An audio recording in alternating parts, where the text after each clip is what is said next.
respective professionals. I first got the chance to see him in literally action when he commanded the 43rd Military Police Brigade in Iraq, where they also had detention responsibilities. So we're talking about now a component of our military forces.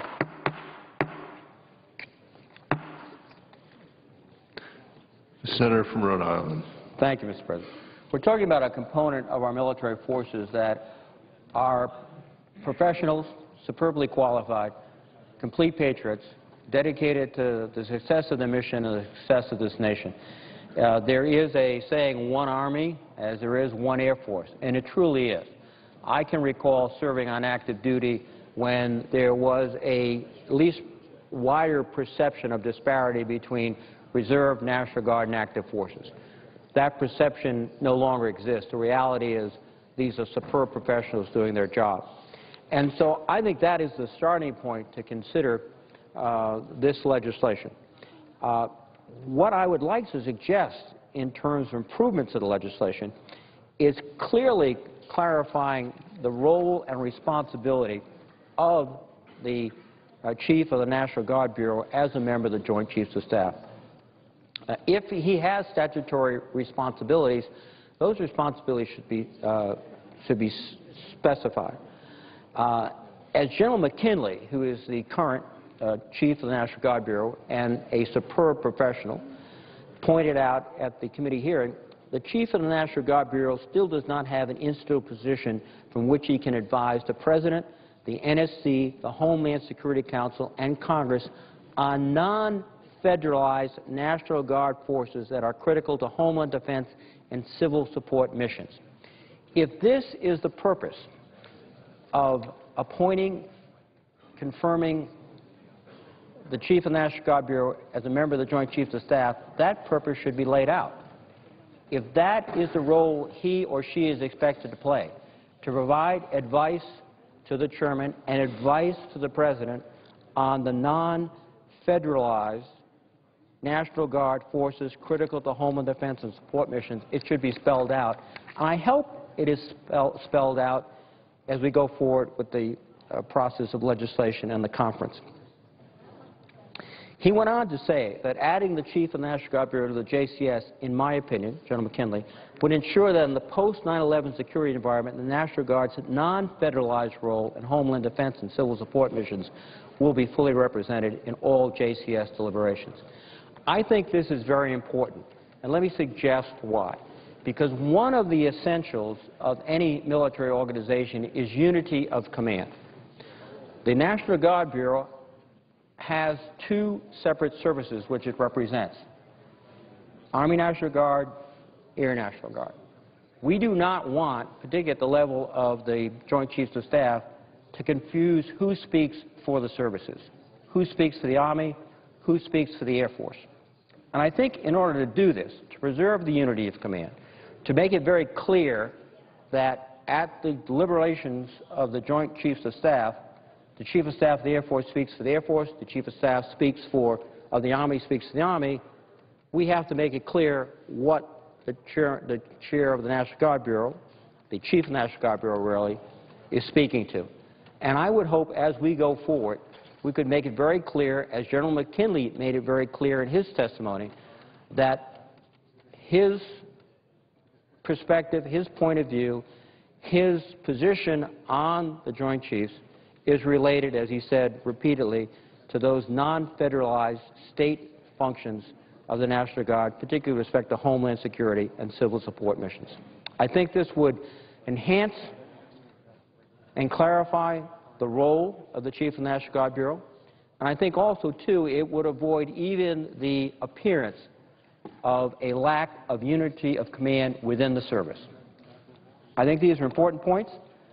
I think these points can be and should be approached in the conference, and I would hope at the end of the day, when the President is prepared to sign this bill, that, and there may be other improvements to this legislation, that this particular aspect of the legislation is incorporated. And with that, Mr. President, I would yield the floor. Senator from Iowa. Mr. President, I ask permission to speak for 20 minutes in morning business, but it will probably be less than that. reserving the right to object, and I won't. I just wondering if I could ask, number one, I have 2 unanimous consent requests, which will take just a couple moments. Yes, go ahead. Okay. First, I would call for the regular order with respect to amendment number 1174.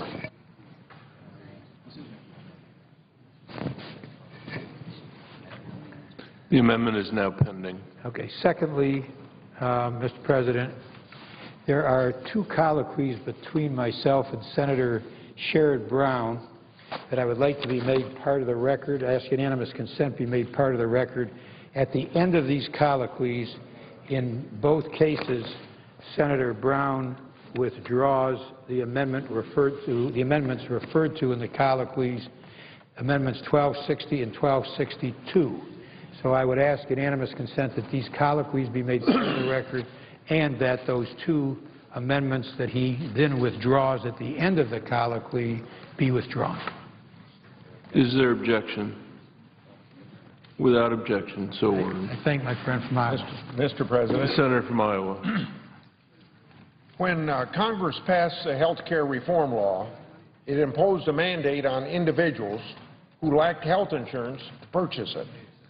Since then, a number of courts have held that the individual mandate exceeds the power of Congress to regulate interstate commerce. The Supreme Court will soon hear a case on this very question. The Supreme Court, which usually gives a case 1 hour of oral argument, is giving the various issues in this case 5½ hours. This is a modern record. The Supreme Court should exercise its power of judicial review carefully. One of its major principles of judicial restraint is that an act of Congress is presumed to be constitutional. But this is a presumption that can be rebutted. It derives from the respect that one branch of government gives to reviewing the actions of other branches. If Congress has made a determination that a statute is constitutional, the Supreme Court should give that finding some level of deference. But the presumption rests on the premise that Congress has made a considered judgment on the constitutionality of laws that it passes. But in the case of the health care reform bill, this did not happen. Republicans raised a constitutional challenge to the individual mandate that was brushed aside by Democrats who favored the bill as a policy matter and were not going to let a serious constitutional issue get in the way of passing that law.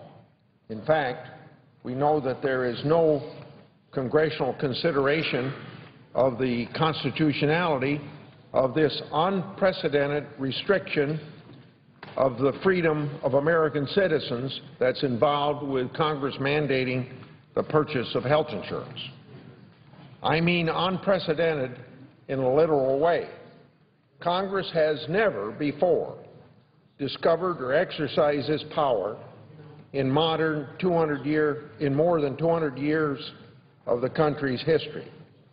And since Congress has never before imposed a requirement to purchase a product, no Supreme Court precedent has ever found that Congress may do so. Instead, apart from the regulation of items such as navigable waterways or communication lines, the Supreme Court has always discussed the subject that Congress may regulate under the Commerce Clause as activities. In other words, doing something, not inactivity. So let me emphasize, the courts have never held that Congress can use its commerce power to regulate inactivity or require people to engage in commerce. The court has found that Congress cannot regulate interstate economic activity that in combination do not affect commerce. And Congress cannot regulate non-economic activities such as carrying a gun in a school zone. So it should be clear that Congress cannot regulate inactivity such as a thought or a decision not to purchase health insurance. Congress has great power under the Commerce Clause to reduce individual freedom, and that great power under the Commerce Clause goes back to 1942 under the Wickard versus Filburn case, in which a farmer could be penalized for exceeding a quota on the amount of wheat he could produce, even when the excess went for providing food for his own farm and his own livestock. And that the Commerce Clause decision has allowed Congress to pass many significant regulatory laws pursuant to Wickard, such as environmental laws, drug laws, public accommodation provisions of civil rights laws. But in every such case, the regulated person retained freedom to avoid being regulated if he wanted to exercise that freedom. A person, for instance, a person who did not want to comply with environmental laws could simply stop engaging in the activity that fell under the environmental laws. Or another example, a person who did not want to be subject to drug laws could avoid transporting drugs. And a person who did not want to adhere to public accommodation requirements of law under the Commerce Clause could leave the public accommodation business. Now, the individual mandate is entirely different. The mandate requires people to take action, and there is no escape from this requirement. A person cannot opt out of the activity that triggers the regulation because the mandate applies even to inactivity. If the person is alive, then he or she has to buy health insurance. That is a serious and novel threat to individual freedom. Congress has offered incentives to change people's behavior when it comes to health care reform or maybe some other things. But it is hard to see why Congress would do that if it had the power it now claims to force people to buy a particular goods or services. Under this logic, Congress could require people to buy new GM cars, so it would not have enacted cash, would not have had to enact cash for clunkers as we did here 2 or 3 years ago. Similarly, this supposed power would allow Congress to order people to pay money to third parties rather than raising taxes, or it could reach a decision upholding the mandate would permit Congress to keep beef prices high by requiring vegetarians to buy beef. Members of Congress could use this supposed Commerce Clause power, entrenching themselves into office by requiring people to buy houses or cars or other products in areas where their political party has its base of support. Despite the arguments of the Obama administration, the power it claims that Congress can use to compel people to buy goods and services is not unique to health care. The judges who are honest recognize that if Congress can force people to buy insurance, Congress can force purchase of any product or service. It can regulate inactivity because that inactivity can affect interstate commerce. This conclusion is consistent with the opinion of the Congressional Budget Office, because there was a 1994 memo in which CBO wrote that, quote, a mandate issuing government could lead in the extreme to a command economy in which the President and the Congress dictated how much each individual and families spent on all goods and services, end of quote. In June of this year, the Supreme Court unanimously decided in the Bond case that an individual, not only a state, could challenge the constitutionality of a federal statute as exceeding the power of Congress to enact under the 10th Amendment. This court wrote, quote, "By denying any one government complete jurisdiction over all the concerns of public life, federalism protects the liberty of the individual from arbitrary power. When government acts in excess of its lawful power, that liberty is at stake." That's a quote from the Bond case, unanimously decided in June this year by the Supreme Court. The case now before the Supreme Court raises first principles about our republic. The people are the sovereign in our country. The government serves the people, not the other way around. That is enforced through a Constitution that gives Congress just limited power. In the Federalist Papers, James Madison wrote that the powers of the federal government are few and defined, and the powers of the states are many and undefined. Although there is much more interstate commerce in today's economy than there was in 1787, the power is still limited. The Constitution has not been changed to that extent. Now, if Congress can require Americans to buy goods and services that Congress chooses Americans buy without a limiting principle, then there is no limited federal government. There would be no issue that Congress could not address at the federal level. Government would not be limited, it would be omnipotent. There would be no range of state powers that the federal government could not usurp.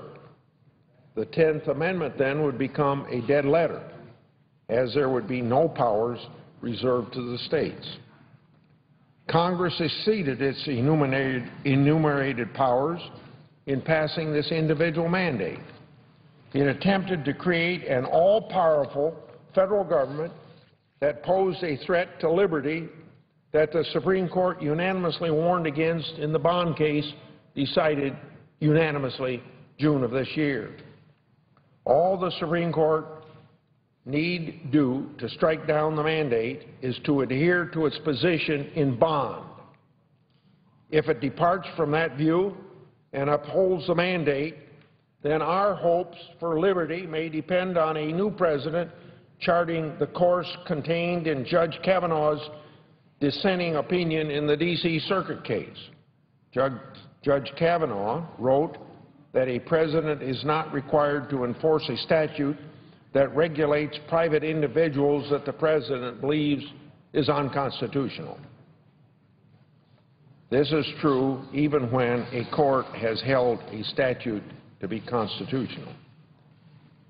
So, Mr. President, the upcoming Supreme Court decision on constitutionality of the individual mandate is important not only for the fate of that provision, but for its effects on the powers of the federal government and, of course, on the very survival of individual economic liberty.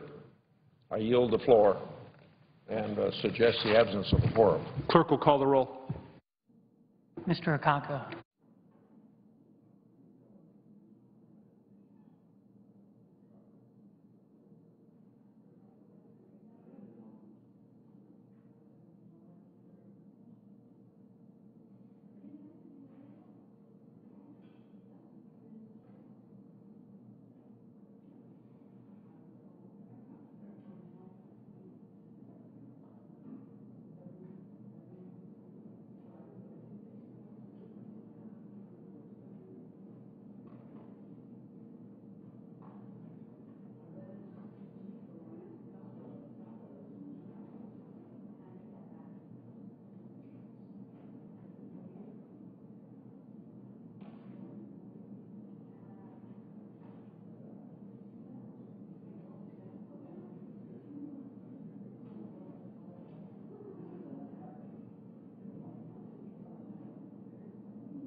Senator from Ohio is recognized. I thank Mr. President. I ask unanimous consent to dispense the quorum call. Without objection.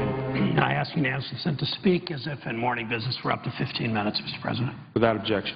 Thank you. Our economy, as the presiding officer and others know, demands two major priorities from Congress right now: to reduce spending and to foster job creation. Equally importantly, you can't really do one without the other. You can't only cut our way to prosperity. They cannot be mutually exclusive goals. We can make sensible reforms that reduce our deficit while promoting job creation. Here's what we should be talking about. First, closing tax loopholes for companies that ship jobs overseas and encourage American job creation. That saves $19 billion over 10 years. It will mean companies choosing to manufacture in the United States instead of China, instead of Mexico in many cases. My state, Ohio, is the third leading manufacturing state in the country. We produce more than any other state except for California, 3 times our population, in Texas, twice our population.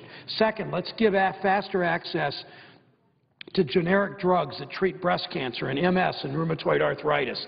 That saves $2.3 billion over 10 years. It saves for taxpayers. It saves for insurance companies, meaning insurance rates will go up at a much lower rate. It saves for individuals reaching into their pocket and paying copays. Third, let's strengthen and streamline the farm safety net. That saves $20 billion over 10 years. There's simply no reason that large farmers who have profitable years need to get direct payments, need to get farm subsidies.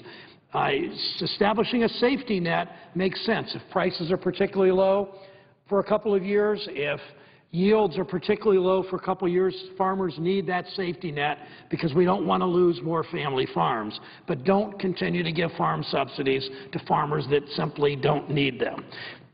Fourth, let's ask the wealthiest Americans to go back to the same tax rate they paid during the Clinton years. That will raise $800 billion over the next 10 years. During the Clinton years, 21 million private sector jobs net increase occurred during those 8 years, even with a higher tax rate on high-income people as we balance the budget. During the 8 Bush years, 2 major tax cuts, mostly for the wealthy, that the presiding officer and I and others opposed. So under the belief that trickle-down economics would work, only 1 million private sector net increase of jobs in those 8 years, and we started with a balance of a huge budget surplus, ended with a huge budget deficit. We know that kind of economics doesn't work. Those 4 ways are just 4 of the many ways I can talk about at another time of reducing our deficit and making our economy stronger. Too many in Washington, though, seek to undermine one of the programs that kept our country strong in good economic times and bad economic times. That's Social Security. I'm now a grandfather. I turned 59 a couple weeks ago. Our first grandson, I say our only, but our first grandson is 3 years old. I understand it becomes more personal. I understand how grandparents now get to spend more time with their grandchildren. Margaret Mead once said, wisdom and knowledge are passed from grandparent to grandchild. And the presiding officer, who has enough gray hair that would understand that, understands that because Medicare and Social Security have helped Americans live longer and healthier lives, it does give, that's why it's personal for me, it does give us more time with our grandkids and passing on that knowledge and wisdom that only grandparents can give to their grandchildren. Yet too many seniors have worked hard, played by the rules, and require Social Security to simply live. More than half of Ohio seniors get more than half their income in their retirement years from Social Security. That's how important it is. Some seniors get almost all their income from Social Security. That may be as little as $1,000 or $1,100 or $1,200 a month. That's what they live on. Yet as more and more seniors rely on Social Security, they went 2 years without a cost of living adjustment. Why? Because the cost of living adjustment under federal law, this isn't the fault of the president, although it may have been several presidents ago. This isn't a fault of the Congress. It may have been when it was decided several Congresses ago. But the law simply says the Social Security cost of living adjustment, the so-called Consumer Price Index is tagged for a typical, is determined for a typical 40-year-old in the workplace, not a 70-year-old who's in retirement. The 40-year-old in the workplace has significantly lower health care costs, perhaps has higher transportation costs getting to or from work, while the senior who's 70 has significantly higher health care costs as a percentage of their income and significantly higher heating costs just to keep warm in the winter or cool in the summer because of their lifestyle. So this Consumer Price Index, which is the determination for whether or not you get a cost of living adjustment, is based on a working 40-year-old, not a retired 70-year-old. That's what we want to fix. That's why I've introduced my legislation to do CPI instead of CPI-W, Consumer Price Index working person, the way it is now, to change it to CPI-E, Consumer Price Index elderly person, to base it on those who get the COLA. So the America's seniors didn't get a COLA the last 2 years because it didn't reflect their costs as much as it reflected not very high inflation among 40-year-old working families. Now, Belle, a senior community activist from Shaker Heights, recently shared with me her story that seniors across America can relate to, how difficult it is to meet their needs when Social Security benefits don't. Half of her income goes towards health care costs not covered by Medicare. Hearing aids, glasses, dental care, in addition to supplemental health insurance she pays. And as Belle will tell anyone, she, like millions of Americans, worked hard and contributed to Social Security. They don't see it as the word we use around here, an entitlement.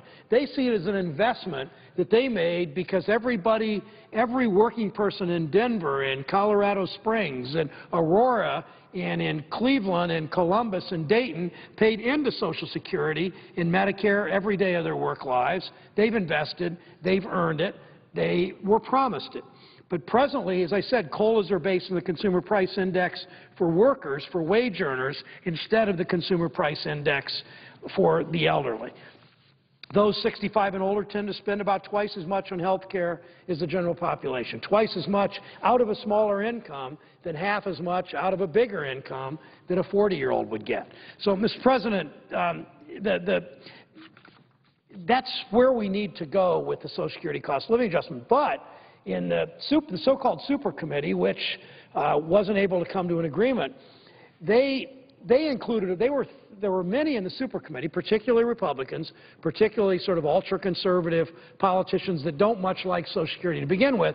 They wanted what's called the chain CPI. The chain CPI was they called it a technical fix, but it's really a regressive tax increase that will cut senior citizens' cost of living adjustment. I mean, they did it. They did the chain CPI because it would save Social Security money. Well, to save Social Security money, what does that mean? It means you're taking money from benefits, especially for low and middle income seniors, which is most of them, and those are people who rely on Social Security for most of their income.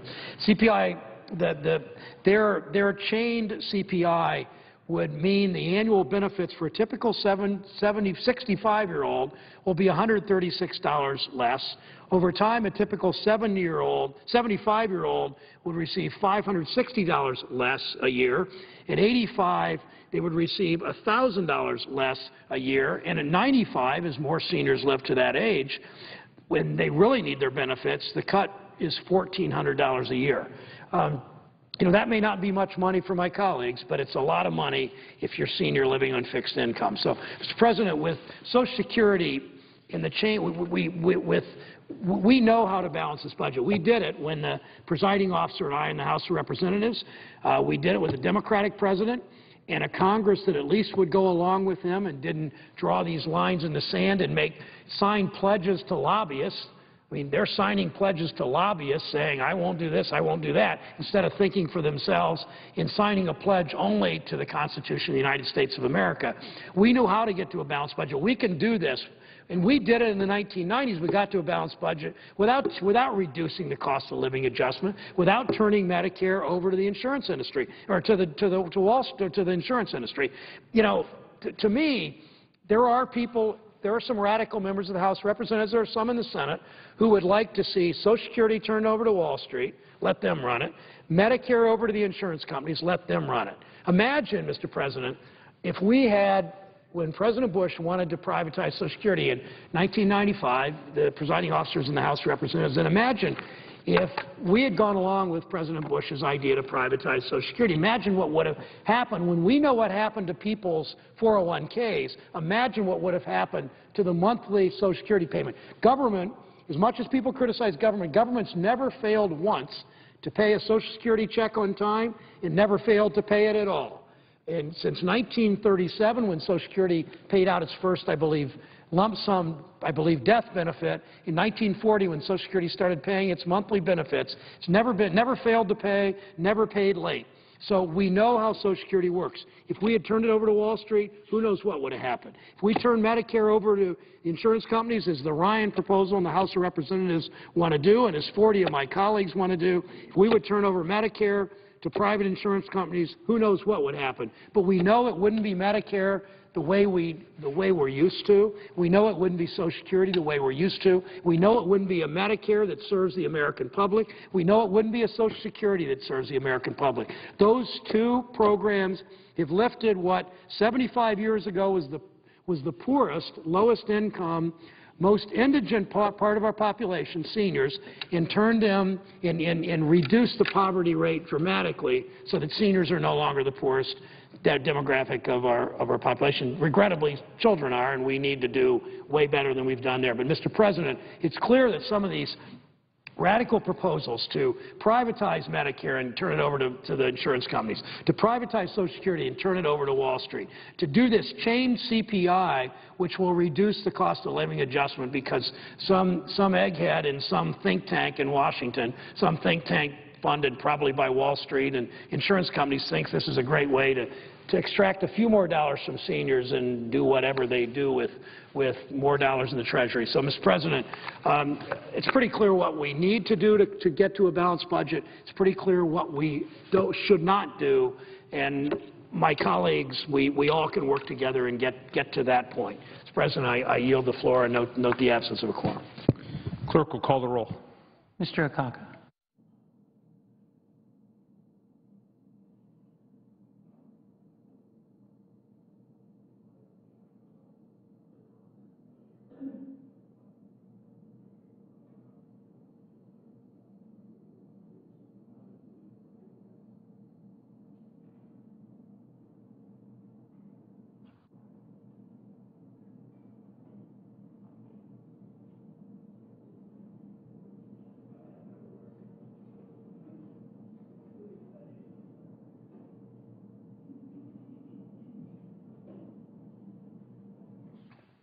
Mr. President.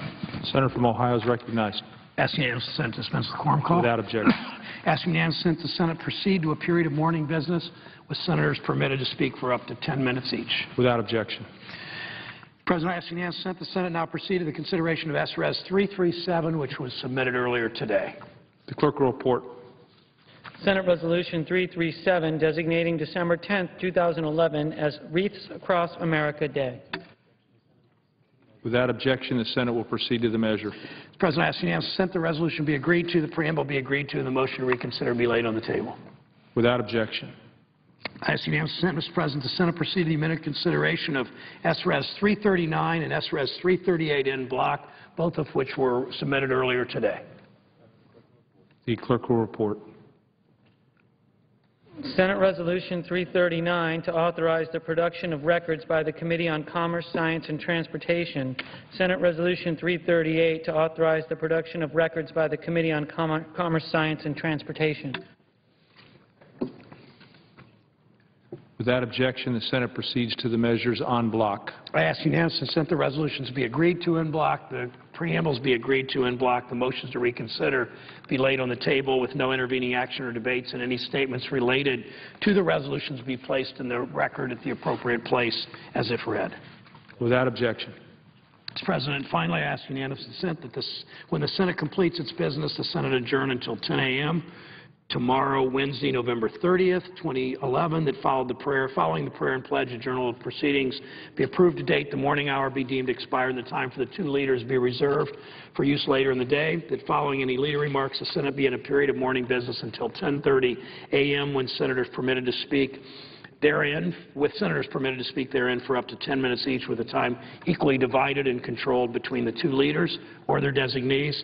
That following morning business, the Senate resumed consideration of S. 1867, the Department of Defense Authorization Act, with the time until 11 a.m. equally divided and controlled between Senator Levin and Senator McCain or their designees. Further, that upon the use or yielding back of time, the mandatory quorum rule under Rule 22 be waived. The Senate vote on the motion to invoke cloture on S. 1867. Finally, that the second-degree filing deadline for amendments to S. 1867 be 10:30 a.m. on Wednesday. Without objection. President, there will be a cloture vote on the defense authorization bill at 11 a.m. tomorrow. We'll work through amendments in the bill throughout the day. If there's no further business come before the Senate, I ask that it adjourn under the previous order. The Senate stands adjourned until 10 a.m. tomorrow.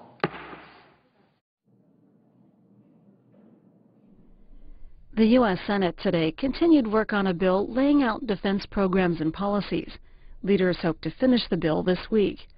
One of the issues being debated